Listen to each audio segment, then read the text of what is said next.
Alright, welcome to this interview, Siler. How are you? I'm doing good. Alright, you excited for this album? Yeah, I'm really excited. I worked on this album. I've actually been working on this album since June, and I really, it's I've been working on this album since June. Really, I have worked on a lot of songs such as "Walk on Water," um, "Dear Mama." Those have all been worked on as tracks that I've had from June that was going to be on a different album. And I decided to put it on this album because it fit better. But yeah. What's your inspiration from all of this? Honestly, my grandma, because my grandma was a very spiritual person. My great grandma that passed away recently. Um, Honestly, really just me going down a path beforehand that I didn't like that I was going to. Uh, Mentally, these like past few months I've been kind of struggling with a lot of stuff that a lot of people don't see on camera or through my Snapchat stories or anything that you read. So, or maybe you do, and I do try to be transparent with a lot of people. I don't like to be fake with a lot of people, and I'm really genuine. So, I just, honestly, my inspiration even is just like, Morning. I get you guys God checked in. itself. Walters? I was like, what? Emma's not on my list, but you are. And then the Fritas. Thanks, guys. But overall, my inspiration is just like God Himself because He wakes me up every day. And one of my other inspirations, honestly, just for life and music itself, is my girlfriend, Lavender, which you know. Yeah, honestly, that's the only reason I get up in the morning and make this beautiful music that I get to make every day is because she's there for me. When, honestly, I don't even want to push anymore. But yeah. Talk about your mental health. What struggled and how has it impacted you? So, with mental health recently, I've been on a decline that honestly I saw in myself that I didn't like in myself, and I really wanted to make myself better. And people were showing me because I'm gonna admit the one thing my grandma told me to never do was like smoke, drink, or anything. I started picking up a habit of smoking, and like it got bad at a point to where I wasn't me, like it wasn't the Siler that you see right now, like, but I've changed for the better, You smoked? We're gonna talk about this Wait, later. hold on. But no, like, it's because I was hanging around a certain group of people as well, and I'm trying to like break that. I'm trying to escape that because I'm more than just a card. I'm more than just that. I'm just more than just what my mental state was at that time. And honestly, I'm trying to improve for everybody around me. That's why I'm releasing this project, because I'm finding God, I'm finding myself, I'm finding my true happiness in life. And I'm just overall happy now. Better than my mental health then, and also mental health has been kind of a struggle through my whole life. There's been times where I just didn't want to wake up the next day, or like honestly just end it all. And honestly, for the viewers that are watching, if you are feeling like you need help, like, get help. Don't ever go down the path that I ended up going down, because it's just gonna make it worse. And honestly, I wouldn't want to see any of y'all struggling like that. And I would even wish that on my worst enemy, honestly. Talk about your mental health when it comes to like your friends. My mental health with my friends, it's like sometimes it's a struggle with my friends, but it's also like I love my friends, and I've said it since like the beginning of my music with Black and White when I dropped that last summer. that I'm thankful for all of you. Even though maybe sometimes it may not seem like it, I'm truly thankful for everyone that has ever supported me, has ever like even talked to me and became my friend. I'm thankful for that. Because you guys all could have just passed up on me. But y'all saw that I was more than what I thought I was. And I love y'all for that. And I'm truly blessed to have good friends and good people that surround me every day. So yeah. When it comes to like your mental health, did you have to break off like some of your friends that you wish you didn't? Overall, in a way, yeah, I lost, like, she wasn't a friend, but I work, obviously, I have a job outside of this as well, and, like, it got so bad to the point where I would crash out at the person for nothing, really. Or maybe it wasn't, at the time, I saw it as a valid crash out, but in the end, it wasn't helping, and I said I always, when I crash out, I say things I don't mean, and it leads down this path of like people see me as I'm trying to show so much hate, and I never want to show much hate. I want to show love in the world, and honestly, my grandma would hate to see that I'm showing hate, because that's one of the words she disliked was the word hate. So I don't want to show the hate in the world. I want to show love. But I've ended things badly with, a couple people that I wish I didn't. But honestly, does it shape who I am now, and can I improve on that in the future? Definitely. But I can't let the voice inside of me say bad things and then affect every relationship I've ever had, because then what do I have? Really. What made you all of a sudden change into a God-fearing man and a person that believes in God?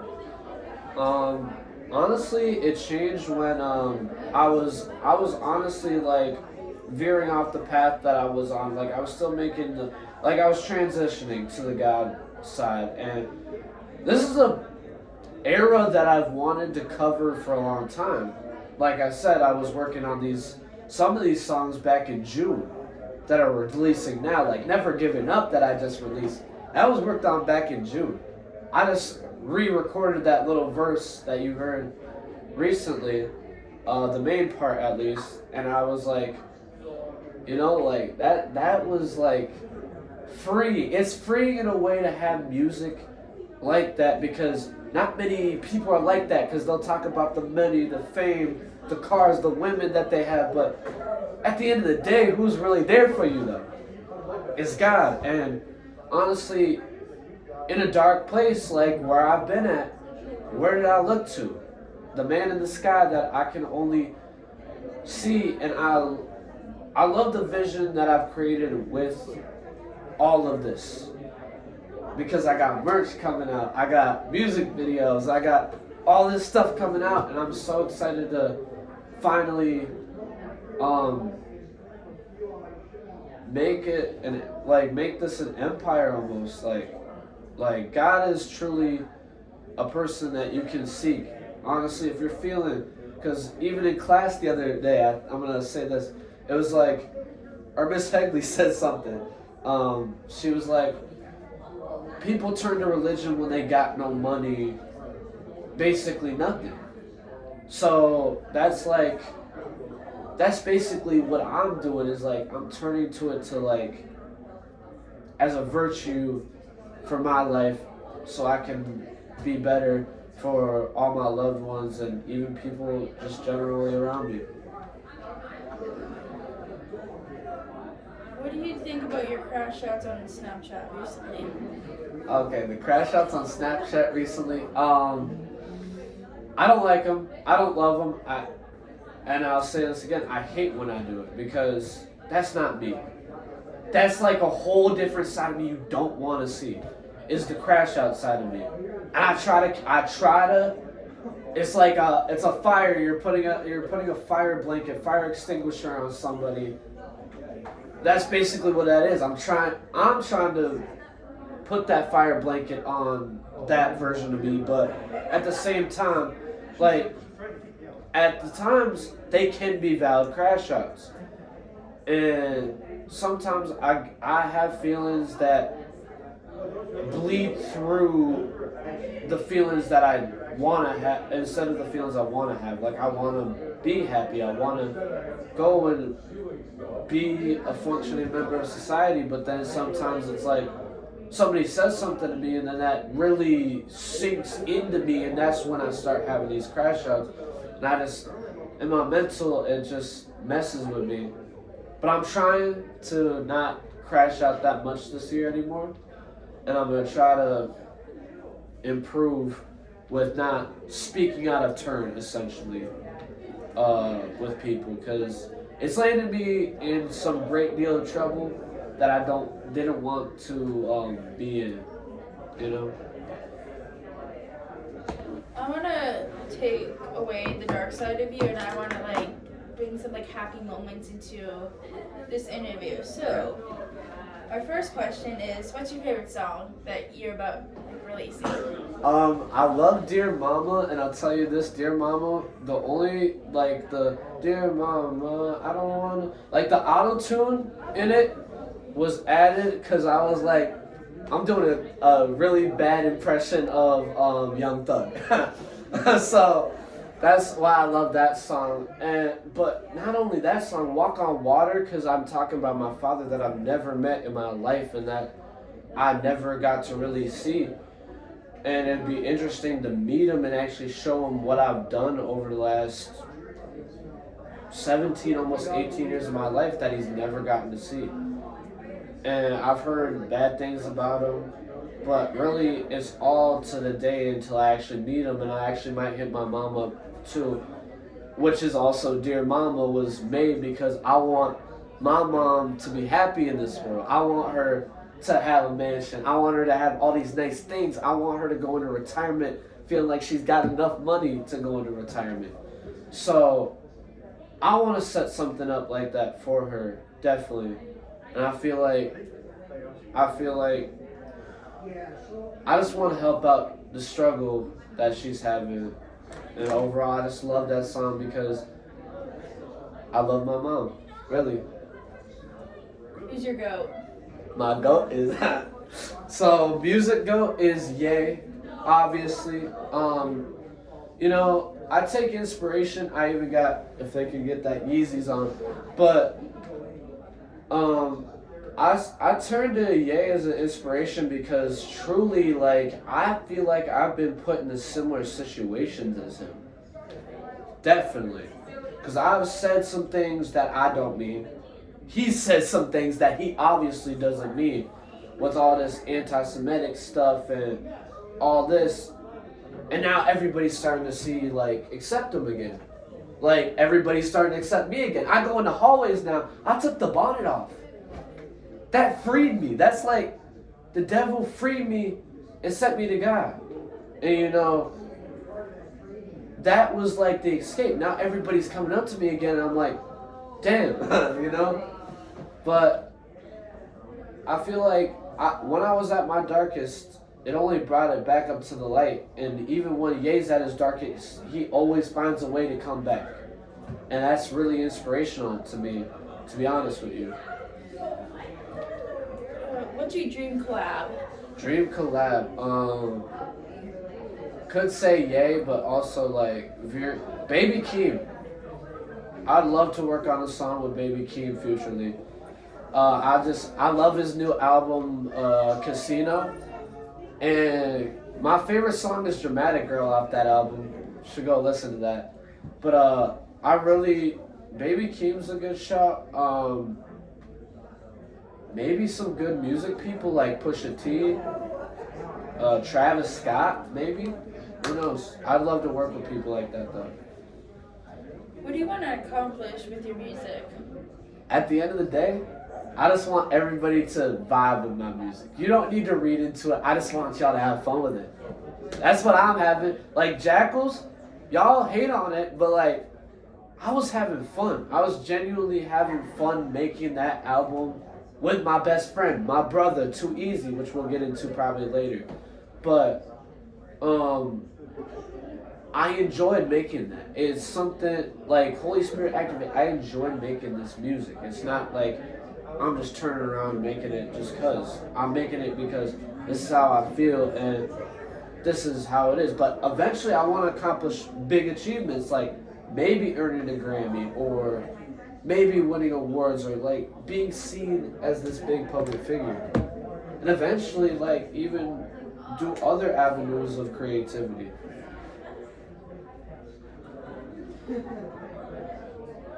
What's the difference between like your first album and then this current album? Like what has changed? So my first album was like, Minnesota is like the closest you'll get to Holy Spirit Activate, and Minnesota is the closest you'll get to every single album after. I've made Minnesota is like my favorite song I've ever made. Black and White to now, I feel like a lot's changed. Obviously, sound wise, lyric wise, no cussing in this album. Like, it's a whole different thing. It's a whole different monster. But Black and White was like almost like a demo too, in a way. It was like my demo album because it wasn't really.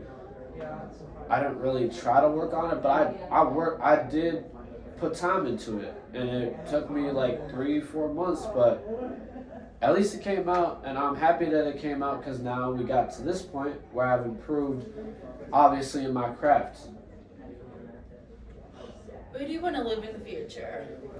Honestly, let me think about this. I want to stay here, kind of, not really. I want to move out of here, but I do definitely want to at least be here for a little.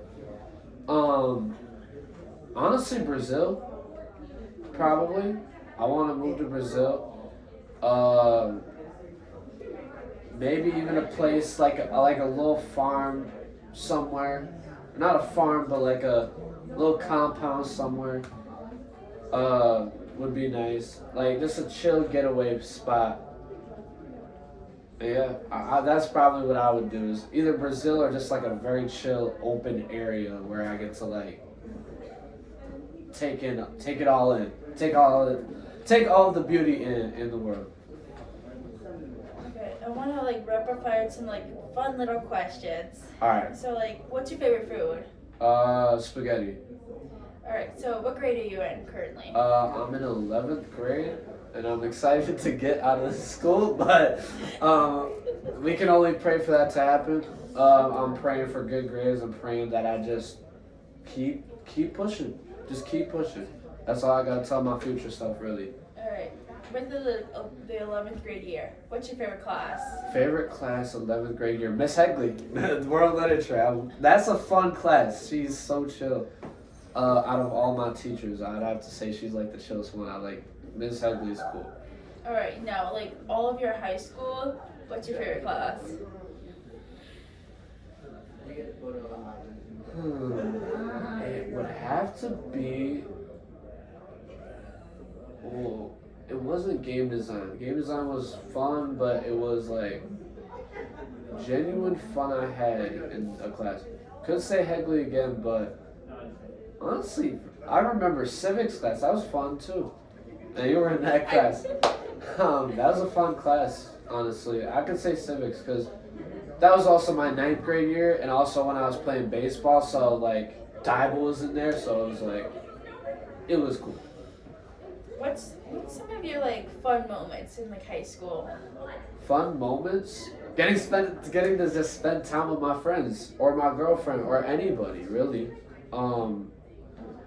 Those are fun moments to me. Just like spending time in class, like doing nothing sometimes. Like we could just not be locked in a day and then be locked in the next day. You know, like that's just how it is. Cause we got due dates, we got assignments to do, but obviously I like to have fun as well. I don't like to be just locked up in a prison for 6 hours and then go home and hate myself. So, yeah. Outside of like school, what do you do? I work, make music. I honestly I have a sketchbook full of clothing designs. I write, like I'm writing stuff. Like I'm doing a lot outside of just school, that not a lot of people see. And honestly, it's fun. I'm literally shopping for clothes for myself a lot. I'm trying to improve, just improve with God too, in a way. I'm just trying to outside just improve with Him. So before you were making music and whatnot, you were in this like podcast. Yeah. What has that changed for you? Honestly, podcasting was fun. Would I do it again? Maybe. Probably not be the host of a podcast though, because it's hard to control all these personalities and also your personality at the same time. But I'd love to guest star on one or like a few, Like I'd definitely come back to it. It's not like I wouldn't leave the realm, but I'll definitely come back. Will we see you like behind the scenes then? Potentially. I might have my hand in a few things, but That's it I got for you. So if you wanna. alright, well, I'm gonna do a little self promo. Thank you to Emma for interviewing me. I'm going to the bathroom.